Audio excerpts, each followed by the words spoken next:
Most of you know what it is like to invest a chunk of your life in a program or project and see it finally begin to come to life.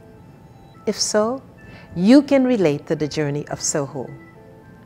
We began with just volunteer teams doing what they could to help in a humanitarian crisis brought on by the HIV and AIDS pandemic in the small kingdom of Eswatini, formerly known as Swaziland.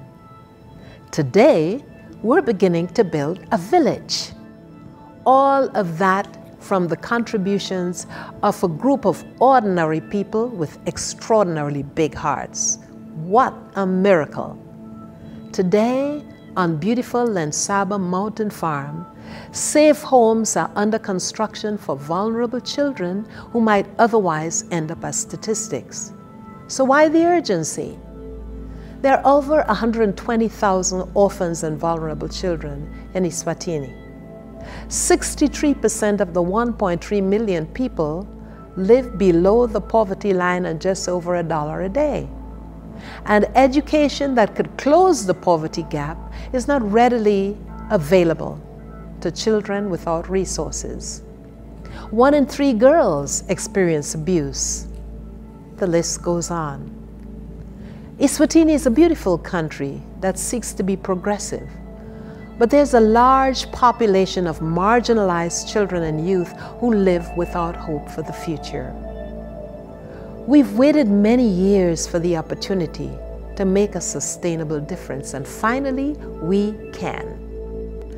On our 1,000-acre mountain farm, our robust agriculture program has already begun.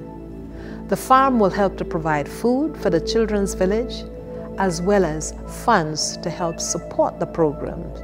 Thanks to a donation from a church congregation in Indianapolis, 3 homes will be completed by January. We thank God for that. But the homes cannot welcome children unless there's funding for furnishing, security, staff, and infrastructure. Our long-term goal is to provide homes for 250 children and help raise up a generation of young leaders who would be assets to their communities and to their country, and a testimony to the power of God to transform lives. Right now, we have a goal of $260,000 to raise. That will enable us to provide kitchen and multi-purpose space for eating and schooling and assembly. Security fencing is needed to ensure safety for the children. A resident security guard has to be there. We need a cook. We need teachers, aunties to serve as surrogate mothers. We need to hire a matron to supervise the first group of 16 to 20 children. We need to train all personnel in trauma-informed care.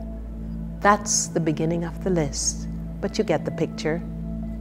As you plan your year-end giving, consider establishing a matching fund that will motivate others to give. Consider giving a generous tax-deductible contribution that can enable us to finally open the doors to the children's village. Be a part of this unfolding miracle by whatever you can do. We have volunteer trips planned for 2024. Engage your church, your school. There may be other needs that you can help to meet. We have 100 to 150 children who are daily being fed in a slum near the largest city. And we want to begin enrichment programs for those children. There is so much we can do together. I want to extend a personal invitation for you to join us. Together, we can change the future for children who, without your help, have very little hope for the future. Thank you, and God bless you.